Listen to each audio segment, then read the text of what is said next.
Hello everyone, good morning and welcome back to my YouTube channel. Good morning কোয়াটা ঠিক হইতো না, কারণ গুড নুন হয়ে গেছি গিয়া। কারণ দেখো বাজে 12:30টার উপরে, 12:35 বাজে, আর আমি অক্ষণ উঠছি ঘুম থেকে। ঘরের অবস্থা খুবই খারাপ, সব ভরাইয়া রাখছি। ওইটা সাইডেই আমি গেছি গিয়ে একটু রান্না করতে, কারণ ঘুম থেকে উঠিয়ে আমার আগে খাইতে হইব। আমার অনেক বেশি খিদা পায় ঘুম থেকে উঠতে। তো আমি এখানে আলু আর রামাইছি একটা ভাজা করতে। সকালে আমি ডাল আর এই ভাজাটা দিয়ে ভাত খাইছি। তারপরে আমি খাইছি আম, অনেক মিষ্টি মিষ্টি আম আছিল ওইগুলি। আমের সময় আম না খাইলে হইব নিপো, আমার সবচেয়ে পছন্দের ফ্রুটস হইছে আম। তারপরে বিকাল হইতেই আমি বাইরে গেছি, কারণ আমার ঘরে কিচ্ছু বাজার ছিল না। আর হ্যাঁ, এই ব্লগটা প্রায় অনেক দিন আগের, আই থিঙ্ক 25-26 মের হইব। তো বৃষ্টি আসলো, নেটওয়ার্ক ভালো আসলো না, আমি এর লিগে আপলোড করতে পারতেছিলাম না। আমি অনেক আগেই রেডি করে রেখে দিয়েছিলাম। তারপরে বাইরে গিয়েই আমরা প্রথমে চলে গেছিলাম বাজারে। দেখো বাজারে আমার প্রথম যেটা চোখে পড়ছে সেটা হচ্ছে মাশরুম। আমি আজকে ডিসাইড করছি যে মাশরুম নেমু, আর দেখা যাক কি নেই। সবজি টবজি নেওয়ার ইচ্ছা ছিল না, কারণ নষ্ট হয় একদম, খাওয়ানোর রান্না করানোর সময় পাই না। তো দেখো এখানে কি সুন্দর সুন্দর বাটার মাশরুম আসলো, বড় বড় বাটার মাশরুম। এটি বলে 500 টাকা কেজি। তো থাক, আমি এটাই আর লইছি না, আমি নর্মাল যেই মাশরুমটি হয় এটিই নিছি। আমি যেই মাশরুমটি নিছি এটি আমরা এখানে 200 টাকা করে কেজি। তবে আমার বাড়ি যেখানে কুমারঘাট, ওইখানে আরও কম, মানে 2 কেজি পাওয়া যাব প্রায় 200 টাকা দিয়ে, মানে 50 টাকা কেজি এমন। তো যাই হোক, তারপরে মাশরুম নিয়ে আমি আইছি মাংস নিতে। তারপর বাজার সাইরা আমরা গেছিলাম গিয়ে পেট্রোল ভরতে, কারণ স্কুটিতে তেল আসছিল না। পেট্রোল ভইরা তারপর আমরা যাই গিয়ে বাড়িতে। আজকে তোমরা লেগে একটা স্পেশাল জিনিস আছে, আমি একটা স্পেশাল মাংস রান্না করবো, সেটা তোমরা সঙ্গে শেয়ার করবো। ব্লগটা পুরা দেখতে হইব তার লেগা।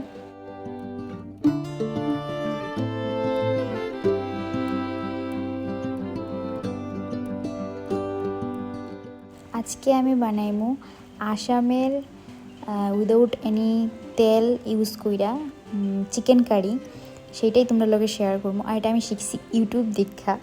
তো যাই হোক, এখানে দেখো আমি প্রথমে রসুন, গরম মশলা, একটা স্টার ফ্রুট, শুকনো লঙ্কা, কাঁচামরিচ, লাল একটু পুরা কইরা সতে করে লেমু, আর বেশি করে কাঁচা পেঁয়াজ কাটছি।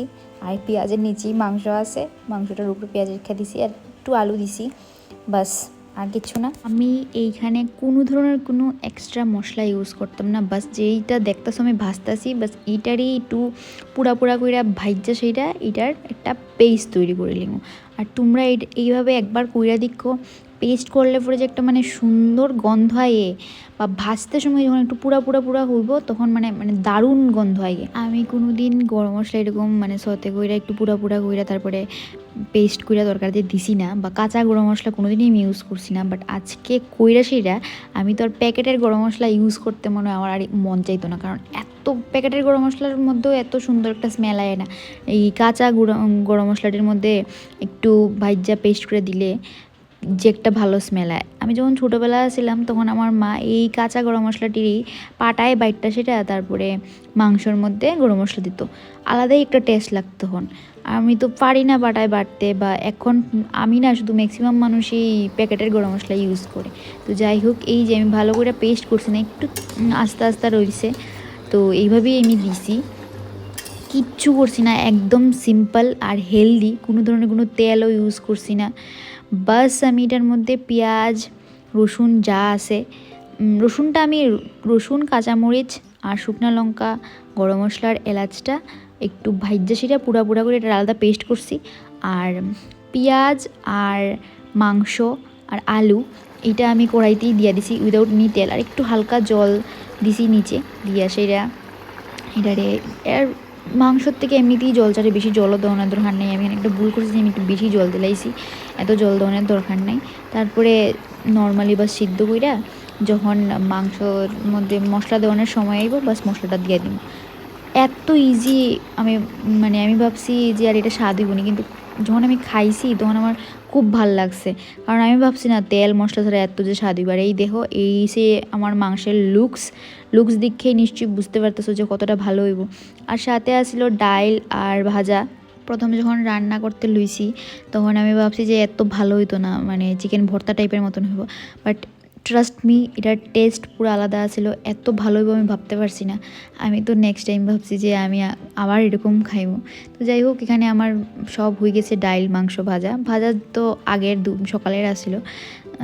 এবার আমার খাওয়া দাওয়ার পালা। মাংসটা ভালো হইতো না ভাইবা, এত ভালো হয়েছে যে আমরা দুইজনে এক বেলাই পুরো হাফিস করে দিছি, মানে কিতা কইতাম। আর একটুও সকালের লেগে পাচ্ছিল না, আমি ভাবছিলাম যে সকালেও আর আমার রান্না করতে হইতো না, বাট পুরাটা শেষ হয়ে গেছি গিয়ে। লাস্টে তো আমরা খালি খাইলেছি, আমরা এত ভালো লাগছে। আজকে আমরা খাওয়ানোর মেনু এটাই আছিল, এই তেল ছাড়া মশলা ছাড়া আসামিজ একটা চিকেন কারি, ডাল, আর সকালের আলু ভাজা রামাস ভাজা মিক্স। তো এইটাই আমরা রাত্রের ডিনারে আসছিল। আর আমি ভাবছি যে আজকে আমি এইভাবে করছি, কালকে সকালে আমি নর্মাল যেভাবে আমরা কারি করি এইভাবেই করবো। নেক্সট আবার যেদিন আনবো এই দিন আমি আবার এরকম নিশ্চয়ই করবো, কারণ আমার খুব খুব ভাল লাগছে।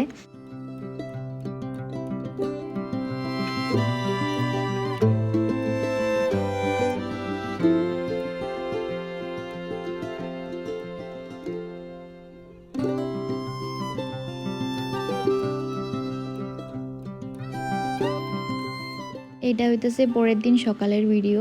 আমি সকালে উঠাই কালকে রাত্রে যেইভাবে কইছিলাম যে আমি পরের দিন সকালে আমরা যেরকম নর্মালি করি চিকেন কষা সেইভাবে করবো। তো সেইটাই চিকেন কষা না, আজকে আমি চিকেন কারি করবো ভাবছি। তো সেই মতোই প্রিপারেশন লওয়া।